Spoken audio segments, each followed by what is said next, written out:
मृत्यु लोक में मनुष्य जो पुण्य और पाप करता है बारी बारी से उसे भोगना पड़ता है। बहुत ध्यान से सुनोगे तो आपको बड़ी सावधानी प्राप्त हो जाएगी। जो छोटी मोटी गलतियां आप हंसी खेल में करते हैं वो भी आपको दंड भोगना पड़ेगा। ये पाप और पुण्य बिना भोगे नष्ट नहीं होते कि आपने पाप कर दिया और दान दे दिया तो वो पाप कट गया, ऐसा नहीं है। पुण्य का अलग विभाग होगा, पाप का अलग विभाग होगा। अगर काट सकते हैं तो सिर्फ भगवान काट सकते हैं। भगवान का भजन काट सकता है, दूसरा नहीं। लाखों जन्मों में जो तुमने पाप और पुण्य किया है, जो एकत्रित है, उसका नाम है संचित कर्म। संचित पाप और पुण्य। और उससे जब मनुष्य शरीर मिलता है या जो शरीर मिलता है, उससे जो हिसाब निकाल करके कुछ पुण्य और कुछ पाप, उसे प्रारब्ध भोग कहते हैं। फिर यहां कर जो नवीन कर्म किया जाता है उसे क्रियमाण कहते हैं। मनुष्यों के लिए जो उनका जमा हुआ पाप और पुण्य है वो अंकुरित होकर बढ़ता रहता है, ब्याज दर ब्याज। बहुत दुर्गति होती है, इसीलिए बहुत जन्म हम भोगे तो भी अपने संचित कर्म को नहीं भोग सकते। जैसे बीज मिट्टी और जल की आकांक्षा करता है तभी वो उत्तम वृक्ष रूप धारण करता है, ऐसे ही पाप और पुण्य उसे प्रेरित करके पुनः पाप करवाता है, प्रेरित करके पुण्य पुनः पुण्य करवाता है। अगर पाप कर्म में रहती है तो पाप पर पाप, पाप पर पाप, और ये एकत्रित होकर वृक्ष रूप होकर समय स्थान वो निश्चित करेगा। पाप तुम्हें कहां दंड देना है, समय स्थान। बुरी दशा आने के पहले बुद्धि बदली जाती है, उसकी बुद्धि बदल दी गई। आप ना आवे आप पर ताई तहां ले जाए, वो वहीं ले जाएगा, उसी स्थान पर मारा जाएगा, उसी स्थान पर जो दंड उसे मिलना मिलेगा। जैसे आपने छोटा पाप किया तो आपके चलते समय पैर में कांटा चुभेगा और दुख होगा। कांटा निकाला गया, थोड़ी दिन वहां दर्द रहा, खत्म हो गया, आपका पाप क्षय हो गया। छोटा पाप कोई, आगे बताया जाएगा कौन कौन से पाप से कैसे कैसे दंड मिलते हैं। अब अगर आपसे थोड़ा बड़ा पाप बना है तो वही पैर में लोहे की कील बनकर चुभेगा, कांटे की जगह लोहे की कील, अधिक दुख होगा। और बड़ा पाप बना है तो खजूर का कांटा, बड़ा कील, ऐसे आपके पैर में चुभ। बिना पाप कर्म के कहीं भी किसी को कोई भी दुख नहीं हो सकता। सिर में दर्द होना, आजीवन पूरे जीवन सिर का रोग हो गया कि वो दर्द ही होगा 2-4 दिन में, 10 दिन में, पाप का कारण। अपथ्य भोजन, सर्दी सहन न होना, गर्मी सहन न होना, हर समय हृदय जलते रहना, पाप का लक्षण। भिन्न भिन्न पाप भिन्न भिन्न प्रकार के दुख देते हैं दीर्घ काल तक। शस्त्र और अग्नि आदि का भय ये पाप के कारण होता है।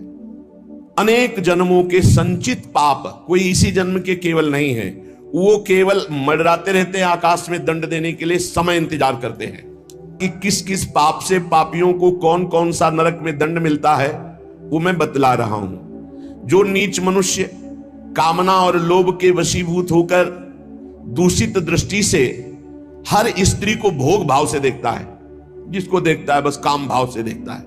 बोले जो दुष्ट दूषित भाव से माताओं बहनों को भोग दृष्टि से देखता है, तो यहां बड़ी बड़ी चोंच वाले वज्र के समान जिनकी चोंच ऐसे गिद्ध बार बार हजारों वर्ष उनकी आंखों को नोचते और खाते रहते हैं, वो आंखें बार बार होती रहती हैं, बार बार निकालते, यही वहां है कि मरना नहीं है।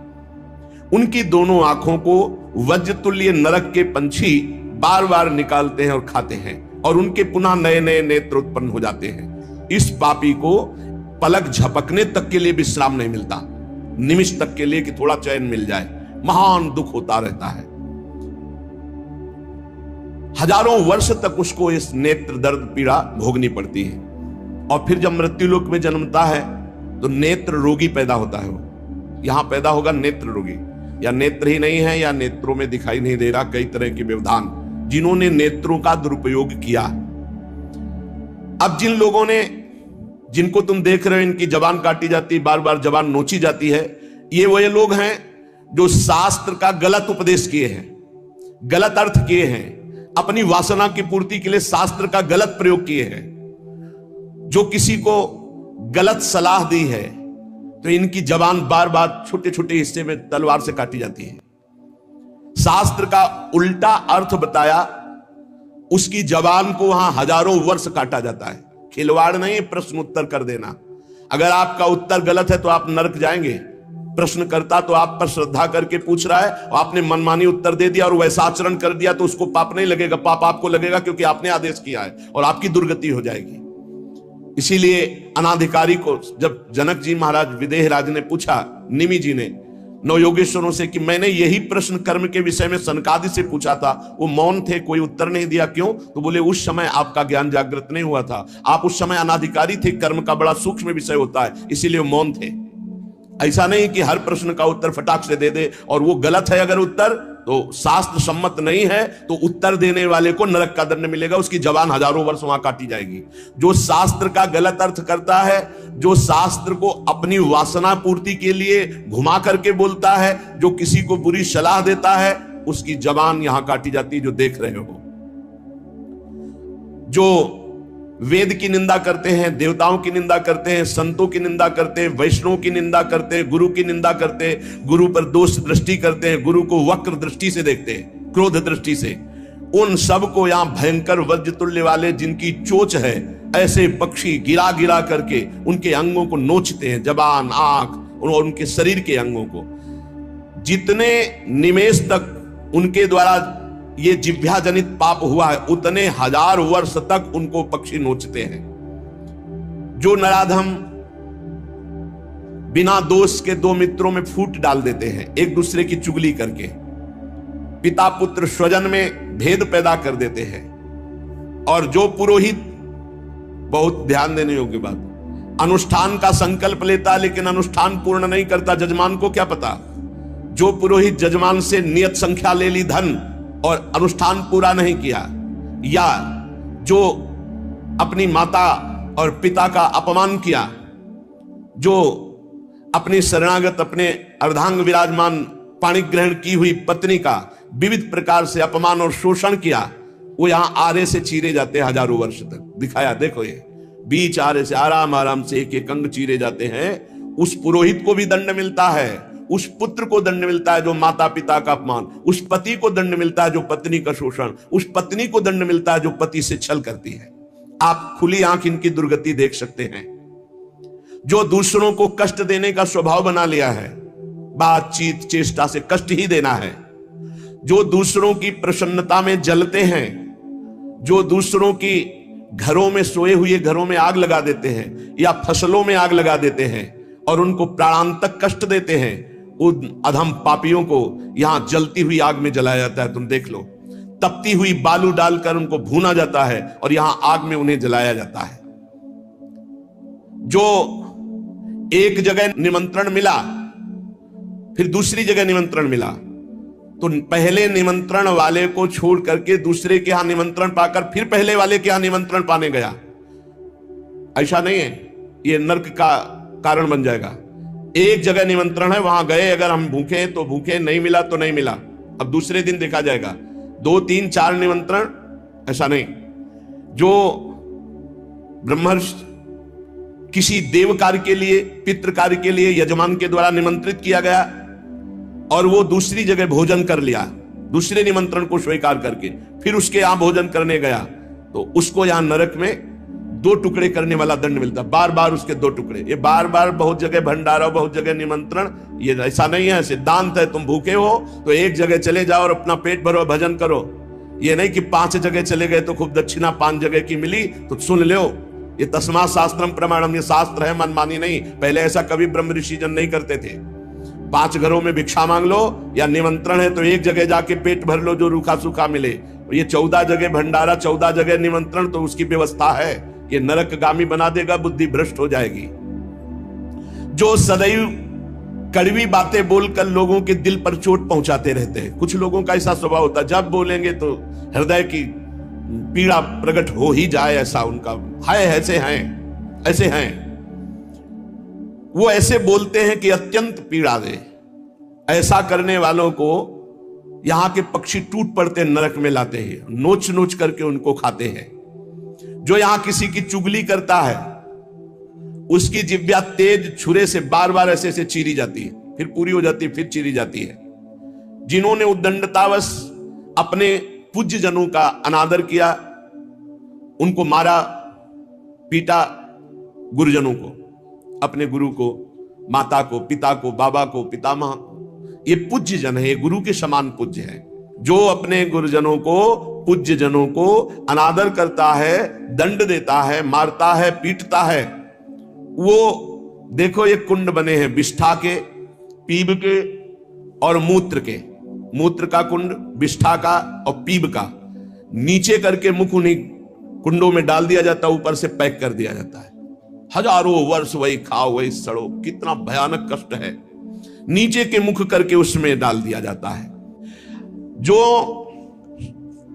जूठे मुंह होकर के या भगवान सूर्य चंद्र की तरफ करके लघु शंका करते हैं, सूर्य उदय है, सूर्य भगवान की तरफ, चंद्र भगवान की तरफ, भगवत विग्रहों की तरफ लघु शंका करते हैं, तो उनके आंखों में आग का अंगार रखा जाता है, ऐसे बार बार चीखते जलते हैं।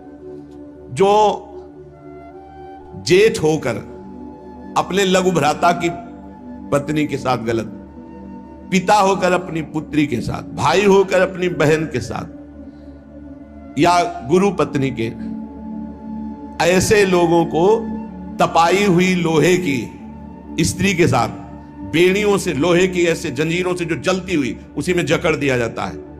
बहुत तुम्हारी बुद्धि भ्रष्ट हुई थी, जो बहन बेटी और पवित्र संबंध भी नहीं तुम्हें दिखाई दिए, तो उसमें लपेट दिया। लोहे की स्त्री, धधकती हुई आग, लोहे की जंजीरों से बांध दिया। त्राहिमाम पुकार रहा है, हजारों वर्ष बंधा रहे, मरना तो है नहीं, जकड़ दिया जाता है। आग का अंगार आसो पास उसके रख दिया जाता है। उसके पूरे के पूरे शरीर में बार बार दाह आग होती है, चिल्लाता है। ऐसे नराधमों को यहां बहुत दंड दिया जाता है।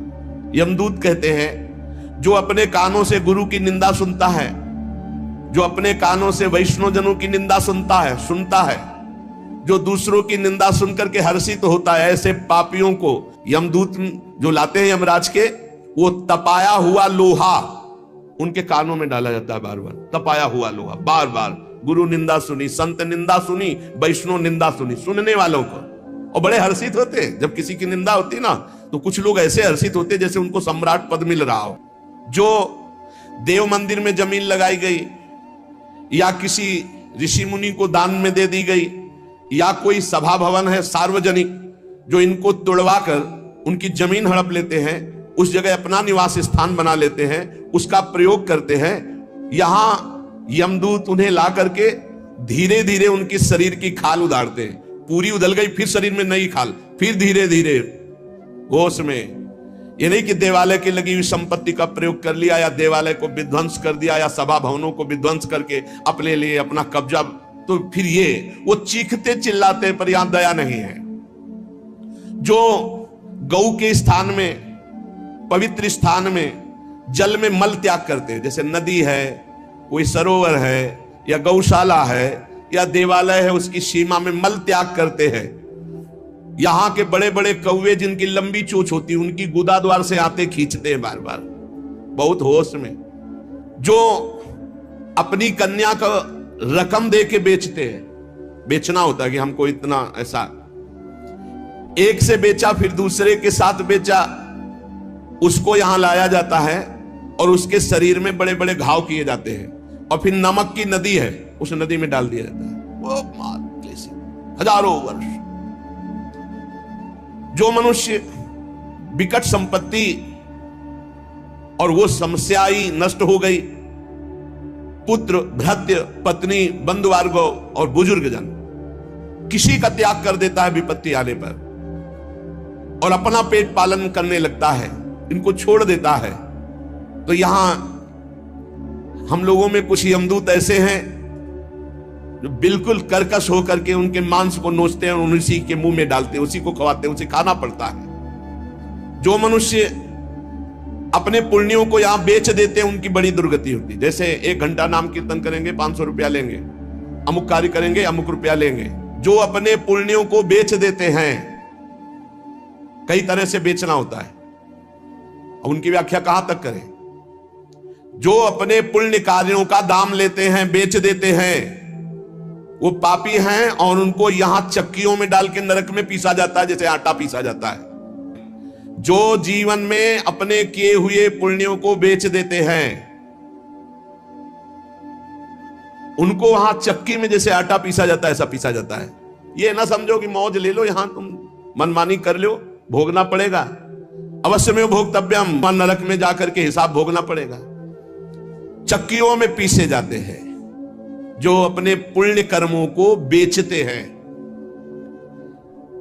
जो यहां किसी की धरोहर मिली, ए भैया हमारे इतने रुपए रख लो, ये सामग्री रख लो, हम समय से ले लेंगे, हमारी अव्यवस्था है, और फिर वो मुकर गया कि कौन धरोहर कब दिया, कैसे दिया, तो उन्हें यहां जलती हुई लोहे की जंजीरों से बांध दिया जाता है और ऐसे कुंड में फेंका जाता है जहां बड़े कीड़े भयामने विषैले, और वो उनको हजार हजार वर्ष तक नोच रहे, उसी में बंधे चीख रहे। कौन? जो दूसरों की दी हुई धरोहर को ना देकर मुकर जाते, कब तुमने दिया। जो पापी दिन में मैथुन करते हैं, शास्त्रीय मर्यादा में दिन में मैथुन करना निषेध है। जो रात्रि में पराई स्त्री से मैथुन करते हैं, दिन में चाहे अपनी स्त्री क्यों ना हो, मैथुन निषेध है। और जो इसीलिए महाभारत में एक प्रसंग आता है, एक ऋषि को उनकी पत्नी ने दिन में बहुत प्रेरित किया। उनका नाम हमें तो स्मरण नहीं आ रहा, किंदम, हाँ ऐसे कुछ नाम था। तब उन्होंने कहा दिन में पुरुष रूप में तो हम आपके साथ मैथुन कर नहीं सकते, आप बहुत प्रेरणा करती, इसलिए पशु बनना पड़ेगा। तो आप भी अपने संकल्प से मृगी रूप धारण करें, मैं मृग रूप धारण करता हूं। ऐसा ही हुआ, मृग रूप होकर के वो सहवास कर रहे थे। इतने में ही महाराज पांडु ने देखा तो उन्होंने बाण संधान कर दिया। अब जे ही बाण लगा तो मृग रूप तो हट गया ऋषि। तब वो हाहा खाए कि मुझे नहीं पता था कि आप ऋषि हैं। तो उन्होंने घटना बताई थी कि मेरी पत्नी विवश थी काम से, इसलिए मुझे पशु रूप धारण करना पड़ा, क्योंकि दिन में मनुष्य रूप से मैथुन नहीं किया जा सकता।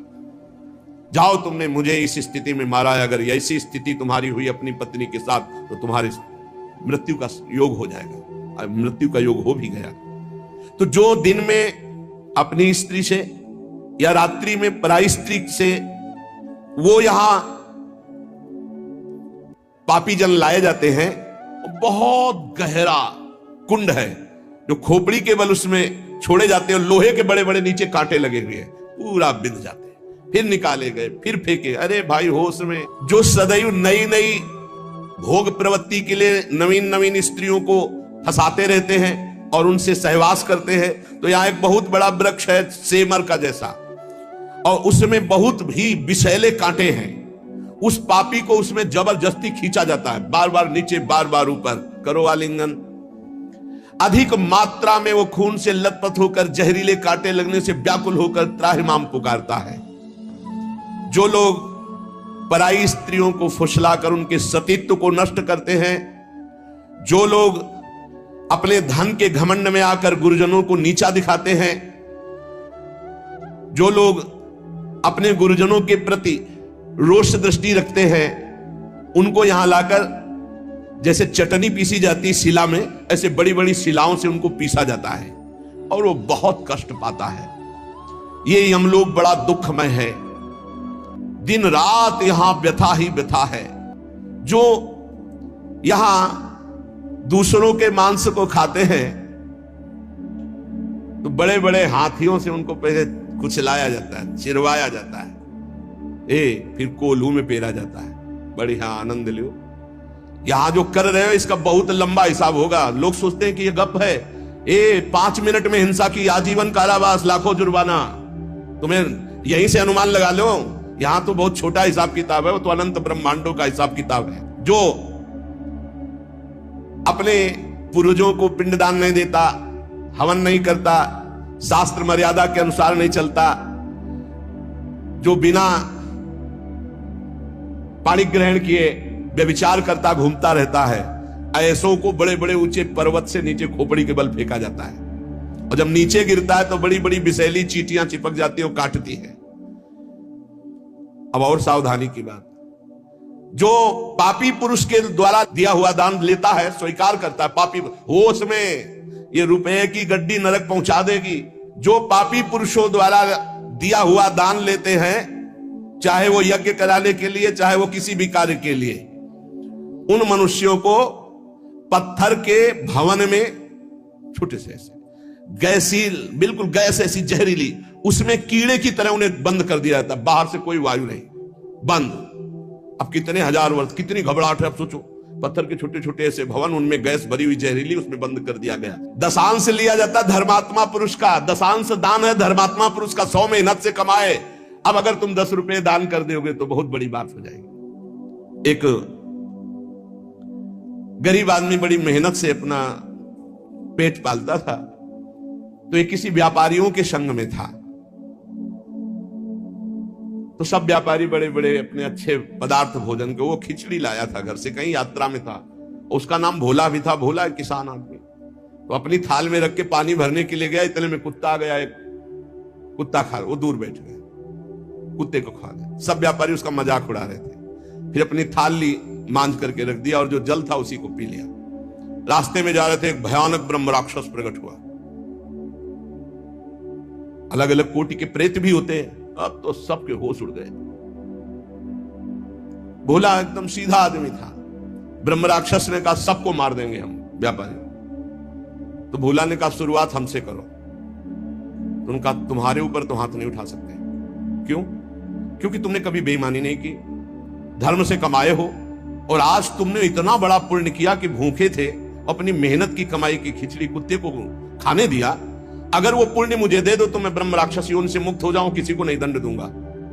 तो उसने कहा कैसे दे दूं? बोले संकल्प करो कि आज की खिचड़ी जो कुत्ते ने पाई उसका जो पुण्य हुआ मैं तुम्हें देता हूं, मैं अभी मुक्त हो जाऊंगा, नहीं सबको मार दूंगा इन व्यापारियों को। धर्म की कमाई का छोटा सा भी दान वो भगवान की भी प्राप्ति करा सकता है। दशांश धर्म के दान को कहा गया है, मेहनत की कमाई का फिर दशांश दान कहा गया। पाप कहीं दान नहीं होता, पाप कहीं दान नहीं होता। उसका विधान फिर ब्रह्म ऋषि बताते हैं कि आज तक किया, अब कभी पाप नहीं करेंगे, अब क्या करें, तो फिर उसका विधान वो बता देते हैं। ऐसा नहीं कि पाप करते जाओ, दशांश देते जाओ तो बुद्धि भ्रष्ट होती चली जाएगी। जो ये बहुत बड़ा अपराध है, उपकार करने वाले का अपकार कर देता है। कृतज्ञता, कृतज्ञ होना चाहिए। आपके लिए किसी ने उपकार किया, आपको आपका हित किया, आपके संकट में सहयोग किया, तो जीवन भर वो जब दृष्टि में आ जाए तो थोड़ा कृतज्ञ होना चाहिए। ऐसा नहीं कि उसका अपकार कर दो। जैसे गुरुदेव ने मंत्र दिया, उपासना दी, तुम्हारा उपकार किया। खोटी बुद्धि वाला जो कृतज्ञ नहीं रहता, उसको यहां तप्त कुंभ नामक नरक में गिराया जाता है। ये बहुत दुख देने वाला है, ताप ही ताप। और इसमें 80 पत्रवन नरक में जैसे तलवारें हैं, ऐसे किनारे किनारे तलवारें हैं। जिधर ये होता उधर तलवार घुसती, बार बार इसको पीड़ा होती है। फिर उसे अगले कालसूत्र नामक नरक में डाला जाता है। विश्वासघाती, गुरुद्रोही, मित्रद्रोही, इनका उद्धार बहुत मुश्किल होता है। ये यहां नरक में भोग करके भी जब जन्म लेते हैं तो कोढ़ी, दुष्ट स्वभाव वाले, सर्प आदि ऐसी योनियों को प्राप्त होते हैं। यहां जो किसी का सोना चुरा लेते हैं, यहां जो शराब पीते हैं, उन महापापियों को यहां लाया जाता है, और जो शराब पीते हुए गला हुआ लोहा उनको पिलाया जाता है। ए भैया शराबी जो पिए हो तो बंद कर दे आज से, नहीं आगे इंतजाम कुछ और है। हाँ, जलता हुआ लोहा पिघलता हुआ पिलाया जाएगा, मरोगे है नहीं, बहुत होश में। स्वर्ण की चोरी करने वाले को वैसे ही स्वर्णिम आग के ऊपर फेंक दिया जाता है, भुनो सारे। यहां कोई मानता नहीं, कहते सब झूठ है, भोगोगे तब पता चलेगा। और ऐसे लोग जब नरक से लौटते हैं तो उनको यहां भारी भारी घृणित बीमारियों से पीड़ित होना पड़ता है। राजन, जो नीच, अपवित्र, पापी पुरुष है, वो जब दूसरों से दान लेता है तो नरक में जो बताया गया वो भोग भोगता है। यहां जन्म लेता है गधे का, गधा बनता है। दो ही देखते रहो आराम से। किसको? जो पतितों से, पापियों से दान लेता है, वो न ऊपर तो सुना दंड, और जब मृत्यु लोक में जन्मेगा तो वो गधा बनेगा। चाहे कोई भी हो, तैयार रहो पीठ मजबूत करके ढोने के लिए भार। जो अधिकारी नहीं है, पतित है, उससे जो पैसे के बल से पूजा करवाता, यज्ञ करवाता है, उस द्विज को जब नरक जाके पहले भोगेगा और फिर लौटेगा तो विष्ठा का कीड़ा होना पड़ेगा। जो अपने गुरुदेव के साथ छल करता है, अहंकार करता है, कपट करता है, उसे पागल कुत्ते की योनि मिलती है। उसे नरक भोगने के बाद पागल कुत्ते की योनि मिलती है। जो गुरु की संपत्ति का अपहरण कर लेता है, मनमानी आचरण करता है, तो उसे यहां यही दंड मिलता है, अर्थात कुत्ते की योनि प्राप्त होती है। जो अपने माता पिता वयोवृद्ध का अपमान करता है, कटुवचन करता है, उसे यहां पक्षी की योनि प्राप्त होती है, जो बीमार रहता है हर समय, पक्षी, कष्ट से युक्त पक्षी की योनि। जो अपनी भाई की स्त्री का गलत भाव, तो वो कछुए की योनि प्राप्त होता है, बड़ा कष्ट में जीवन उसका व्यतीत होता है। जो यहां अपने मालिक के साथ दगाबाजी कर देता है, वो बंदर की योनि को प्राप्त होता है। जो दूसरे की धरोहर हड़प लेता है तो नरक भोगने के बाद वो नाली में कीड़ा बन करके रेंगता है। जो दूसरों के दोष देखता रहता है, वो नरक भोगने के बाद यहां अंधा पैदा होता है, आंखों से अंधा पैदा होता है। जो अपने मित्र या अपने प्रियजनों के साथ विश्वासघात करता है, वो मछली की योनि हजारों बार जन्म लेता है। जो मनुष्य यहां जौ, तिल, धान, अन्न इसकी चोरी करता है या अनाज के खेतों में आग लगा देता है, वो नरक भोगने के बाद यहां नेवला और चूहे की योनि प्राप्त करता है। जो पराई स्त्री के साथ संभोग करता है, उसको नरक भोगने के बाद यहां भेड़िया बनाया जाता है। जो पराये पुरुष के साथ संभोग करते हैं, वो वहां नरक भोगने के बाद यहां कुतिया की योनि प्राप्त होती है। कुत्ता, सियार, बगुला, गिद्ध, सांप, कौआ, इन योनियों में क्रम से जाता है जो पराई स्त्री और पराये पुरुष के साथ संभोग करता है। इसे मनोरंजन मत समझो, खिलवाड़ मत समझो। जो खोटी बुद्धि वाला पुरुष अपने बड़े भाई की पत्नी, जो मां के समान है, उसके साथ बलात्कार करता है, वो नरक भोगने के बाद कामी, नाना प्रकार से बीमार पशु योनियों को प्राप्त होता है। कई प्रकार के कष्टों से उसका जीवन युक्त है। जो अपने मित्र की पत्नी से विश्वास दिलाकर, मित्र को विश्वास दिलाकर उसकी पत्नी, वो यहां के सुअर पैदा होता है, सुअर बनता है। ये यमलोक बड़ा दुखमय है, दिन रात यहां व्यथा ही व्यथा है।